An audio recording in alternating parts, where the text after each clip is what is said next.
Hello, my wonderful viewers. Welcome to my platform. This is Linda's TV show. If it is your first time of coming across this channel and you like what you see after watching, please subscribe, put on your notification bell, set it to all notification. In that way, you'll be able to get notified each time I upload a new video, even those without notification. Here we react to all forms of videos, international and local. Every Saturday by 2 p.m. we have our interaction section. You are free to call in to air your opinion about the happenings in our society. Invite your friends, share my videos with your families and colleagues. Do not keep this information to yourself. Myself, I will be sitting down here to watch this video together with you from the beginning to the end. Then we'll go to the comment section and leave our comments, our opinion about the video we watch constructively. Well, you must have heard that the president sent for me, and I've gone to see him, and raised some issues which we have adequately addressed, particularly the resurgence of insecurity in the southeast, and what is required to ensure that is properly controlled. We discussed all that, and he took seriously my recommendations, and indeed I can tell you he immediately gave approval to all that, which includes increase in manpower to security agencies, and then other logistic supports ranging from additional arms and ammunition, and also we are making use of our local vigilante and the involvement of community leaders to ensure that through community arrangement, additional security is provided to the people. Specifically, what was the president's concern in respect of the security in the state? Yeah, you recall. Well, you recall that a few days ago, the home of the President General of Haneze, Ndibo, was attacked by bandits, and the same night, the police station in Umuguma, Warri West, was also attacked. And for a very long time, if you remember, we've never had such a situation. And this happened at a time that our people already relaxed and thought that insecurity has become a thing of the past. But to the glory of God, security agencies rose to it. The second day, they were properly repelled by security agencies, particularly men of the Directorate of State Service. They've been very useful working with other security agencies. And we didn't also wait. We initiated a community-oriented program where the vigilante approach has been reenacted, and the community leaders have shown sufficient interest, and we'll get there. I know that the banditry and the crisis ravaging the country, I have said times without number, the one in Imo State in particular is politically contrived, and we are working with security agencies to unravel those behind it. And I'm very confident what we have done so far, but sooner or later, they will be unraveled. Since January 2020, when I came into office, one of the things I initiated was quarterly stakeholders meeting. As a matter of fact, I've had 6 stakeholders engagements. And the purpose of that engagement is to create a platform where leaders will meet, stakeholders will meet, and it will also act as an opinion pool forum to involve our people in governance. And that has yielded a lot of positive results. Arising from that, we have also done one-on-one engagement with some critical stakeholders. For those who are aggrieved, I don't know whether those grievances are against government or against individuals, but those who we think that are part of the political system that are not contributing positively to the current administration. We're also reaching out to them. Of course, I know if anything is anything to go by, some of the reasonable minds have started coming back. If you've been following the politics of Imo State of late, given the revolution we have just deployed to rescue the infrastructure that was almost absent, and our achievements so far, it has attracted a lot of support from our people. Leaders from Imo State are together and united in commending our efforts. And if you can go to Imo State and be on ground, apart from some dissenting voices that are only on the social media, I think the state is almost recovered, and we are doing very, very well. So there's no need at this point in time for people to be aggrieved over what is not in existence. All I urge people to do is to be part of the going concern, contribute your quota towards the development of the state, and support the government of the day to deliver democratic dividends to our people. All these grievances here are grievances there. What is the origin of the grievances? Why are people not able to look at the realities on ground and know that at this point in time, globally speaking, that we must not be left behind as a country. We must not also be left behind as a state. We need to unite ourselves. We need to be realistic with ourselves. We need to be proactive in making sure that our tomorrow will be better. And I don't know how a government with the paraphernalia of office available to it, ranging from the Army, the police, the Air Force, the Navy, the DSS, the Civil Defense, will now go for non-state actors to be used for governance. So you should be, as a civilized people, you also represent the elites. So you should be able to advise such minds to reason well and think well, because the only person that officially has power for coercion is government. If anything is to go by, we are a God-fearing government. That is why we have not used force as the only way of controlling the violence in Imo State. I just told you that we initiated the involvement of community vigilante, where community leaders will get involved. As a governor and one man, I sit there in Owerri, looking at things and doing my work. But at the remote villages where most of these things happen, every community has been modeled in a manner that if they are together, they will defend their land. This land doesn't belong to one person. So community by community, leadership by leadership, they will be able to defend themselves, come together.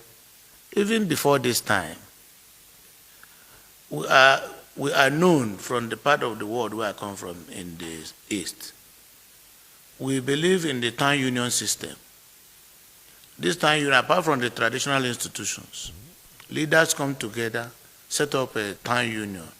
And the purpose of this union is to attract development into the community.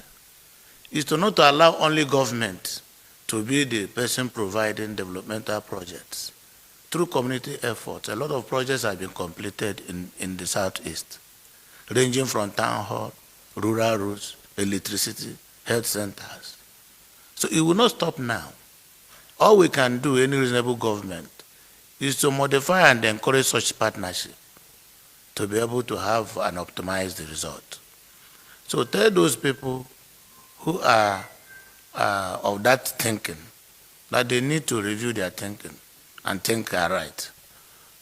Secondly, the APC convention, I don't know what kind of sign you want to see before you know that convention will hold on Saturday. As at yesterday, all the subcommittees have started meeting. The screening committee, the accreditation committee, I'm aware that they're already meeting. The venue is being prepared. So I don't know the kind of machines you want, whether you want caterpillar or bulldozer, to now know that there will be convention. I told you people that APC is the party to beat. So the wish of our opponents is to see that APC is scattered or is not united. But that is their wishful thinking. APC cannot afford to lose what they have Because what we have is the trust of over 200 and something million people. And we don't just have a choice. We must remain united to be able to continue with this program. So I think I want to assure you that we will have a very peaceful, very successful convention on Saturday. If anybody is thinking otherwise, well, that person should go and pray, because God already approved our convention, and our convention will go on. Well, if you look at what is going on in terms of security in the Southeast, there's quite significant improvement in terms of what happened 3 months ago or 4 months ago and what is happening now. For instance, before this time, there was this so-called sit-at-home order. It's no longer happening in Imo State. Today is Monday. You can place a call to your correspondent in Owerri. You go around, you see that the traffic in Owerri city and the neighboring cities, heavy. Our people have come to terms with the reality, which is only being law-abiding can give us what we are looking for. And we are now following. So, and you cannot deal with the issue of insecurity alone as a governor or as a government. You have to get the collaboration of your colleagues. So in the Southeast, the issue of security transcends political parties. So we are meeting as governors at that level, Southeast Governors Forum. But beyond that, I have demanded, my immediate constituency is Imo State. I will also make sure I do my best working with my brothers and sisters in Imo State to ensure that there is peace and people will go about their businesses. That is the essence of government. If you cannot provide an enabling environment for law and order to thrive, then there is no government. So in Imo State, there is a government. And I'm confident that we cannot act like a man whose only tool is a hammer. Because if you think that if you have a hammer as your only tool, everything will become a nail. So you continue to hit everything you see. So we are divergent in our approach to things. Since this insecurity started in the Southeast, particularly in Imo State, we've never imported any new army command into Imo State. The artillery brigade in Obinze has been there for over 30 years. And of course, that barrack has remained there with an outpost in Olo and Okigwe.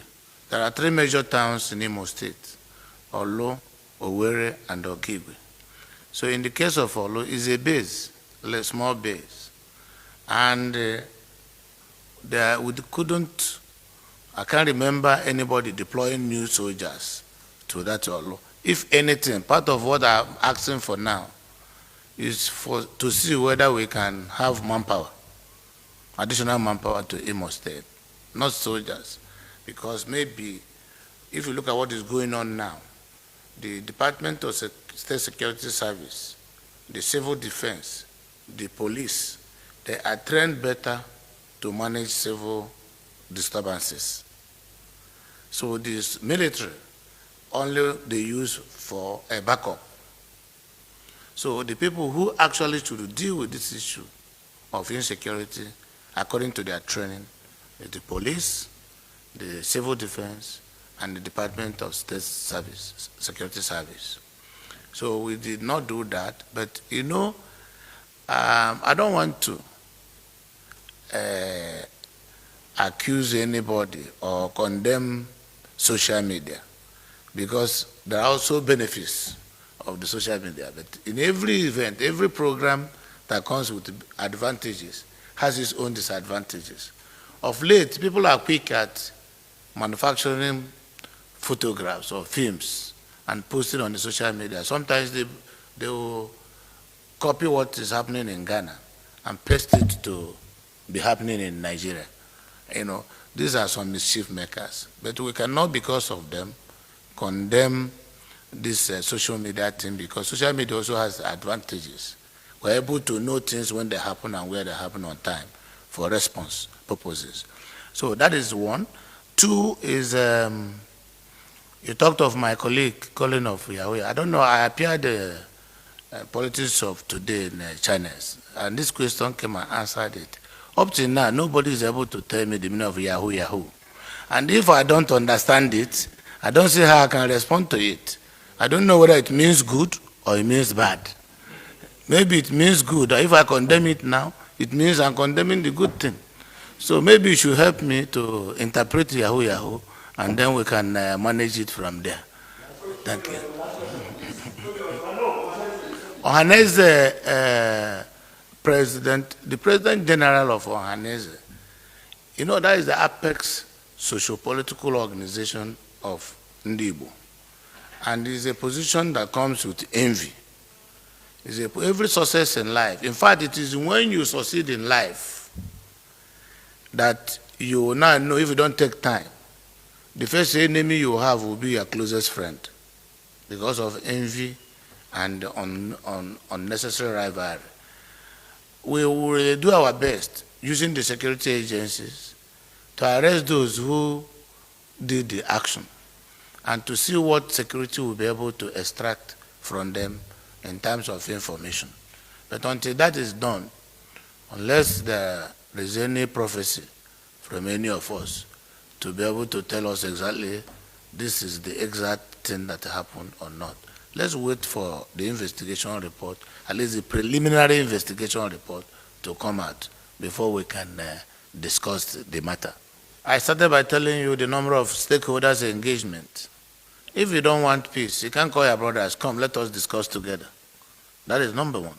Number two is publicly and privately. You hear me every day appeal to our people, let us protect our place. Let us rescue our place. Let us restore confidence in our people.